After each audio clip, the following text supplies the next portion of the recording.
assembly. And I said that my first comment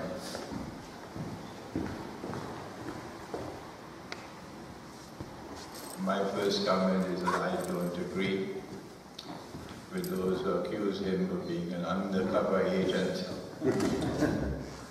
and accuse him of being a Zionist and all of that nonsense. I say no, I believe that the Prime Minister is a sincere man, and we must credit him with sincerity. But having said that, they don't teach the Quran at Oxford University. No. So he may have got an Oxford education, but he does not as yet know the Quran. And Allah sent the Quran as our source of guidance. And if we do not go to the Quran for guidance, we'll be lost.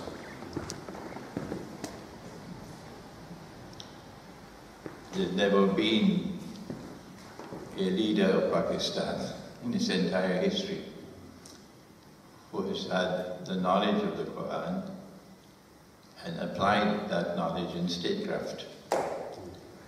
There's never been a leader of Pakistan who has had the knowledge of the Quran and who has applied that knowledge in statecraft.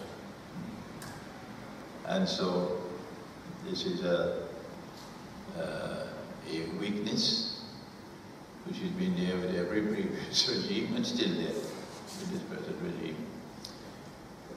My third comment was that I hope he wakes up eventually to understand that the Saudi road is the wrong road. The Saudi road is the wrong road. Rizq comes from Allah, it doesn't come from Riyadh. If he had not gone down the Saudi road, he could, for example, have made a comment on Yemen. He never spoke a word on Yemen, and he could not speak a word on Yemen, because that would have cost him the Saudi friendship. But we are supposed to stand up for what is right and stand up against what is wrong. That is the mission of this ummah. Amar bil ma'roof wa nahi anil munkar. If I am wrong, I invite you to correct me. That Allah gave to this ummah a mission. It is there in the Quran. And what the Saudis have done in Yemen is more than despicable. More than despicable. Yes, and our Prophet, Allah's blessing be upon him, he prophesied one of the signs of the last day. The 10 major signs is that fire will come out of Yemen. And when that fire comes, it will drive people to their place of assembly for judgment. And I am now asking myself whether the Saudis can feel the heat of the fire. So if he knew something about the Quran, about the hadith of the Prophet ﷺ, then he would have stood up like Iran stood up very powerfully and denounced the Saudis for what they're doing in Yemen. The next comment I had was that if your foot is in a hole and you want to get out of the hole, the first step that you take would not be to put your foot again into the hole. And that's what he did with the IMF. It is lack of knowledge, really. He doesn't have the knowledge. The IMF is designed to trap you and to keep you within that trap. And they're not going to let you. They're going to not allow you to get out. No. This is one of the matters we have to discuss today, is that subject.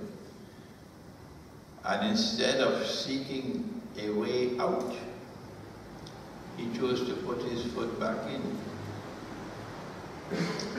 Yes, it's a very plain sign of lack of knowledge. He did more than that.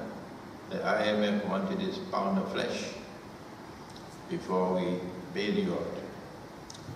And he agreed, and the finance minister was dismissed and an IMF man replaced him. And the governor of the central bank was dismissed and an IMF man replaced him. So he didn't simply put his foot back into the hole, but put it in a little deeper than it was before. Someone has to teach him, because he has sincerity. Someone has to teach him. The other comment I had to make was that I commend him for his courage in standing up to the Indian government. The Indian government is the most wicked government that India has ever had. The Indian government is relentlessly pursuing a very evil and very dangerous policy. And that policy is one of the annihilation of Muslims, not just in Kashmir, but in India. That's right. I have Hindu friends. I grew up in Trinidad. And I know that Hinduism can produce men of integrity, men of honesty, men of wisdom.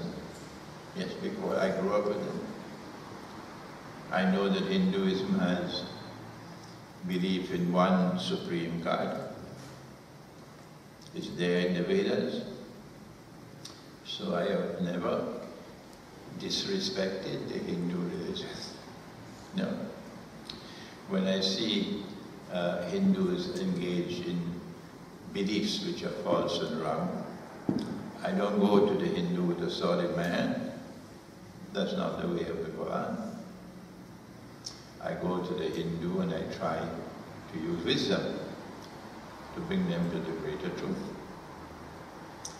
And so what the present Indian government is doing is actually betraying Hinduism. But that's nothing new, because every government of Pakistan has betrayed Islam. No Pakistani dares to stand up and dispute that. Every government of Pakistan has betrayed Islam. So if a Hindu government in India is betraying Hinduism, what's new? But at least we could say to the Muslim people that your governments are betraying you. And many Muslims would agree with that. But what is different about India is that this wicked Indian government has succeeded in brainwashing the Hindu masses so that they've stopped thinking now. And there's only one agenda. The agenda is hatred for Pakistan. That's the oil that keeps the engine moving, hatred for Pakistan. And using that hatred for Pakistan, they're able to now mobilize so much support for the government in India. Why has that hatred for Pakistan succeeded? It has succeeded because despite what most Muslims might say about Muslim rule over India for so many centuries, the Muslims can say what they want. It doesn't affect the fact that many Hindus differ with you. And many Hindus resent the fact that Muslims ruled over them for so many centuries. You may differ with the Hindus, but that doesn't change their view. And the actual truth is that it was not Islam which was ruling over India. No. Muslim rule over India had nothing to do with Islam. On the contrary, Muslim rule over India was not in conformity with Islam. No. Don't try to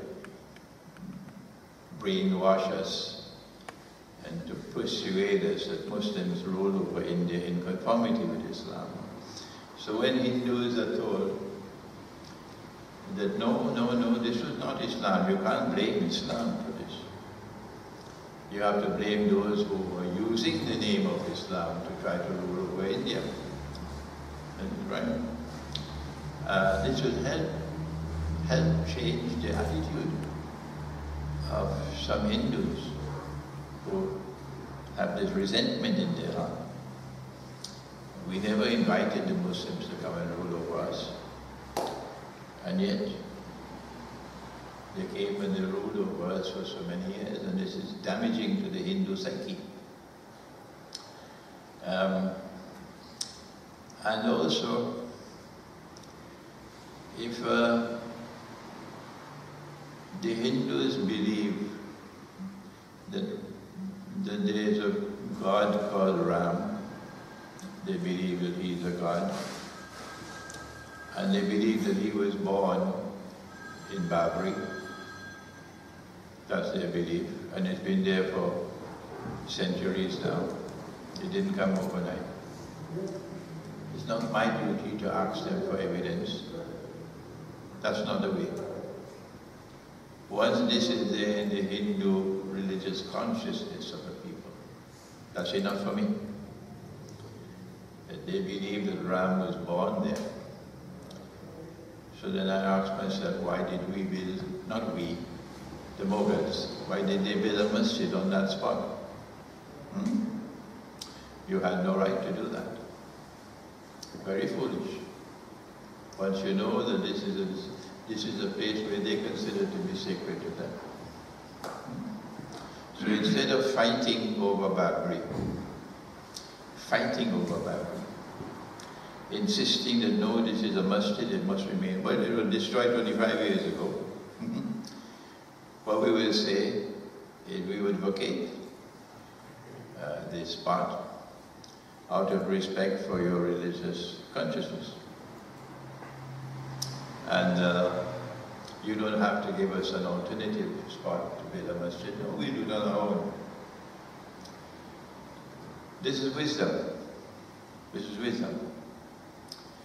Because your strategy is to clear the desk, clear it. So when you denounce this Hindu government as a warmongering government that is betraying the Hindu religion, you have credentials to speak. And there is a possibility that there will be Hindus out there who will accept what you're saying is correct. You see? But we've done nothing. And as a consequence, most of India is now united behind Modi. And we have sat down doing nothing. Doing nothing. So if Imran Khan had even mentioned briefly that we had no right to be ruling over India, and we feel pain over a masjid being built on a spot that the Hindus consider to be sacred.